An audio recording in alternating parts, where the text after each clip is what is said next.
Salut à tous les amis, c'est Antemax et on se retrouve aujourd'hui pour une nouvelle vidéo.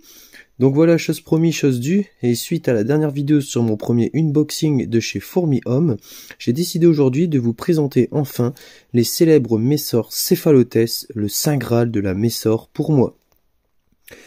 Donc je vais commencer par vous expliquer, je vais commencer par des petites généralités sur l'espèce. Donc ce que je peux vous dire, c'est que c'est une des plus grosses Messor au monde, qui bien sûr est monogyne.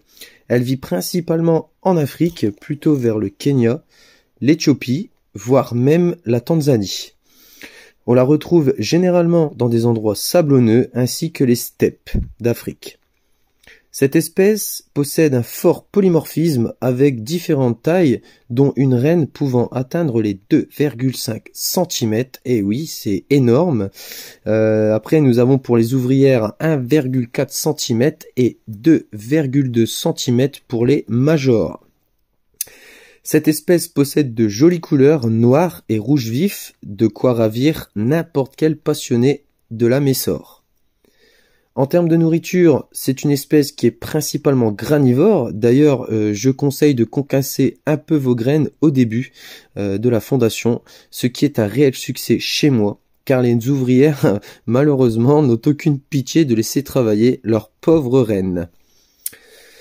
Elles aiment beaucoup également les insectes, les petits insectes, comme les vers de farine, les mouches, les grillons, etc. Un abreuvoir d'eau est à dispo en permanence pour la création du pain de fourmi.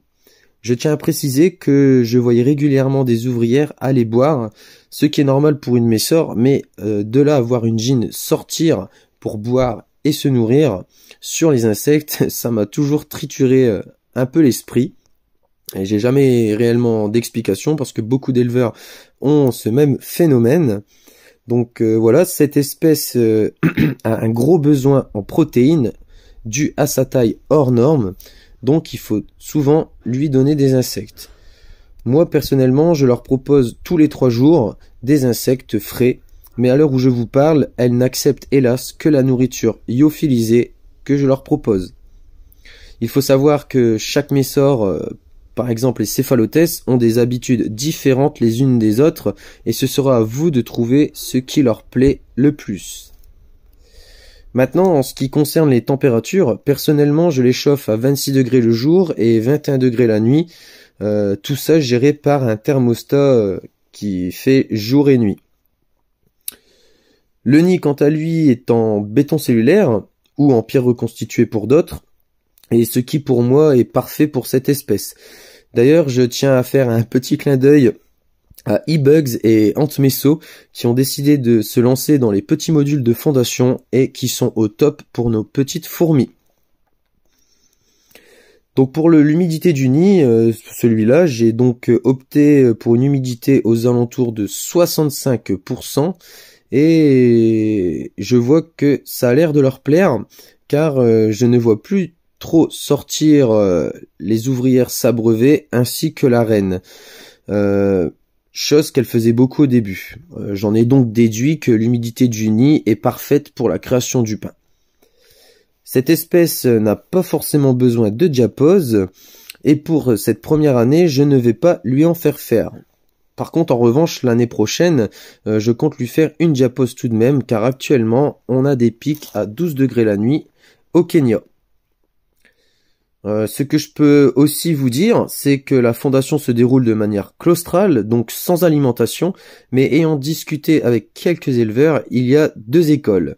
Alors il y a ceux qui ont fait un apport de protéines avec une fréquence d'un bout de verre de farine toutes les semaines, et ceux qui n'ont rien donné et qui ont aussi eu de bons résultats. Voilà, maintenant à vous de choisir. En ce qui concerne le temps d'incubation d'un œuf à une ouvrière, généralement cela se fait en 50 jours, mais bien entendu, en fonction de la température, ces jours peuvent se raccourcir. In natura, ce sont des colonies qui peuvent atteindre les plusieurs dizaines de milliers d'individus et la reine peut atteindre l'âge de 25 ans. Eh oui les amis, c'est énorme. Donc voilà, écoutez, je pense avoir fait le tour. N'hésitez pas à liker et à vous abonner si la vidéo vous a plu. N'hésitez pas également à me poser vos questions en commentaire et je vous y répondrai avec plaisir, bien sûr. Donc voilà, c'était Antemax, je vous remercie beaucoup les amis et je vous dis à bientôt pour une très prochaine vidéo. Allez, salut!